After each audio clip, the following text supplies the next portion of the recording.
प्रश्न पूछा गया है कि यह मन इतना उलझा हुआ क्यों है, इसका असल रूप क्या है। मन के कुछ नियम हैं, मन के कुछ खेल हैं। आपको उन नियमों को समझना होगा, उसके खेल को समझना होगा। उनमें से एक नियम यह है कि जो वस्तु उपलब्ध हो जाए मन उसे भूलने लगता है, जो मिल जाए उसकी विस्मृति होने लगती है, जो पास हो उसे भूल जाने की संभावना बढ़ने लगती है।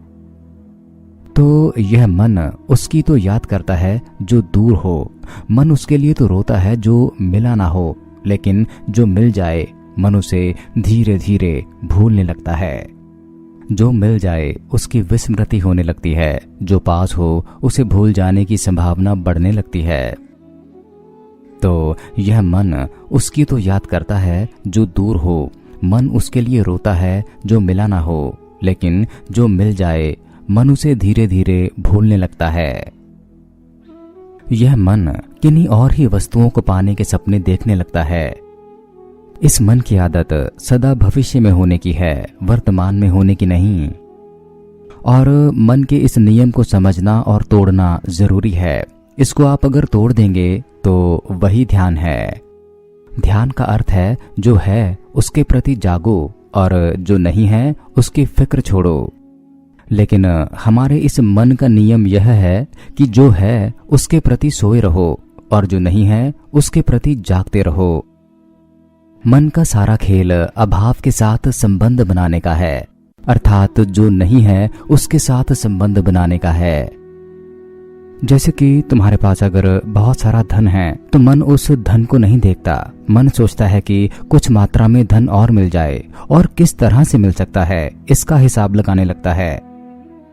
जब तुम्हारे पास कुछ भी धन नहीं था तो थोड़ा सा धन भी बहुत लगता था, लेकिन अब जब धन आ गया है तो सोचता है और ज्यादा कैसे हो जाए ताकि आनंदित हुआ जा सके। लेकिन तुम मन का नियम ही नहीं पकड़ पा रहे हो। वह कहेगा और ज्यादा धन होना चाहिए, और अगर वह धन मिल जाए तो फिर कहेगा इससे भी ज्यादा धन मिल जाए। वह आगे बढ़ता ही जाता है।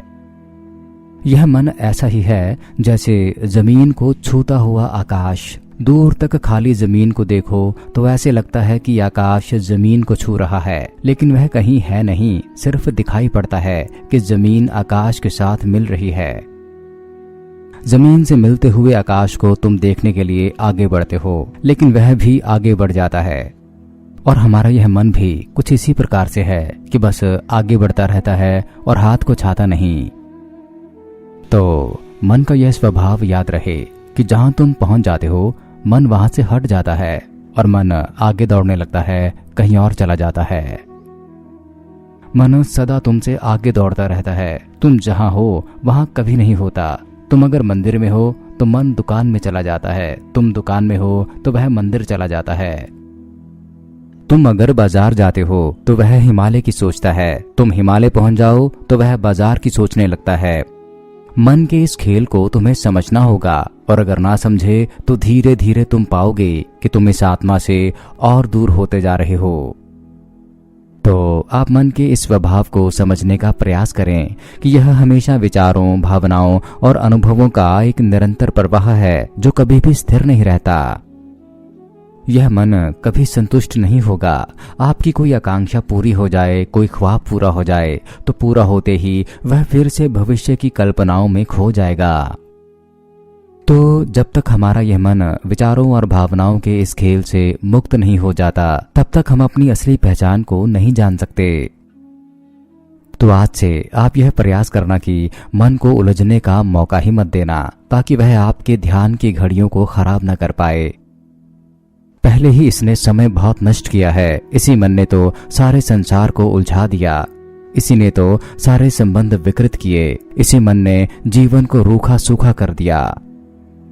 अब से आपका प्रयास यही होना चाहिए कि जब भी यह मन अनावश्यक विचारों में उलझने का प्रयास करे तो आप अपने मन को कहें कि अब मैं नहीं उलझूंगा, और जो ऊर्जा विचारों में नष्ट होनी थी उसे अब ध्यान में उपयोग करें। तो अब जीवन की इस बगिया में ध्यान के फूल खिलाओ ताकि जीवन से कुछ सुगंध उठे। अपनी अंतर यात्रा में इस मन को अब साथ मत ले जाना, इसे बाहर ही छोड़ाना। हरिओम तत् सत।